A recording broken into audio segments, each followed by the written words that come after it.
was it 51 intelligence officials that signed off on the fact that the Hunter Biden laptop was disinformation? Yes, I believe including 4 former heads of the CIA.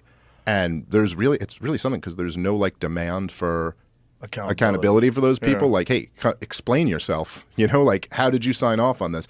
Blatant election interference. You know, and it's one of these things like this is why when the Trump supporters who say that they stole the election believe that the election machines were rigged or that there was ballot stuffing, it's like even if they're not right about that, which I don't know. I mean, I've never seen compelling evidence that that is the case. But it's kind of like I use the example of like if you were like if you're cheating on your wife and then she's like you know, like you're cheating on her and then she's like, I know Friday when you were out, I know you were cheating on me, and you weren't that Friday cheating on her. Like even though she's wrong, she's really right. Like she might be wrong about that specific day, but she knows she knows you're like they know this whole thing is illegitimate. You're like, you stole it, and they really did.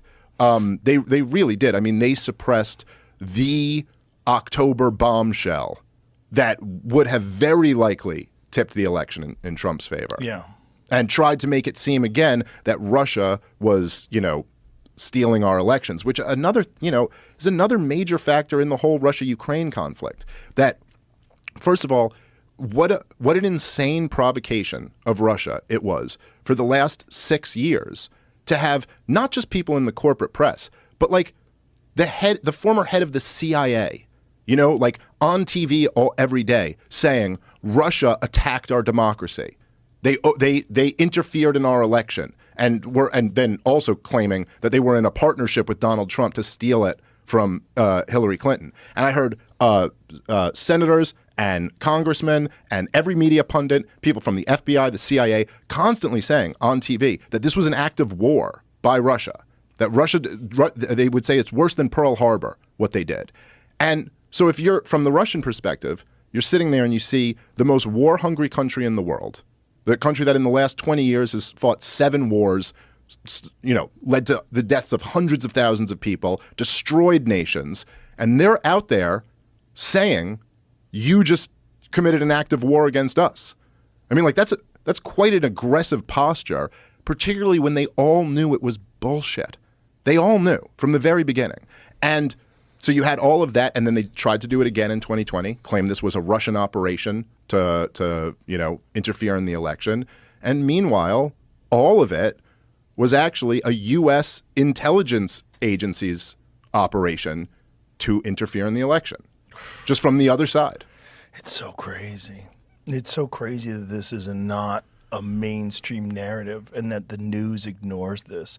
They also ignore during the debates when Joe Biden was saying that, you know, my son didn't make any money over there and I didn't, I have nothing to do with my son's business. Like, it's all lies.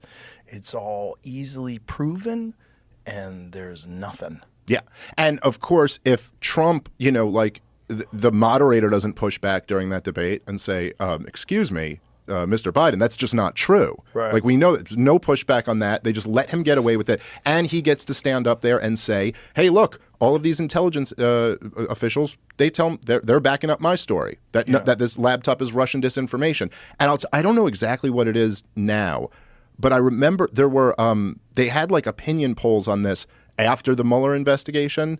And it's still an enormously high percentage of Democratic voters believe that Trump and Russia were in Trump and Putin were involved in a conspiracy to steal the election. They still believe it to this day because they heard Trump-Russia collusion every day nonstop. And that is a huge part of why they support this war in Ukraine, because they think we're fighting the country who overthrew our democracy and gave us Donald Trump for 4 years. It's all just complete bullshit, but they believe it.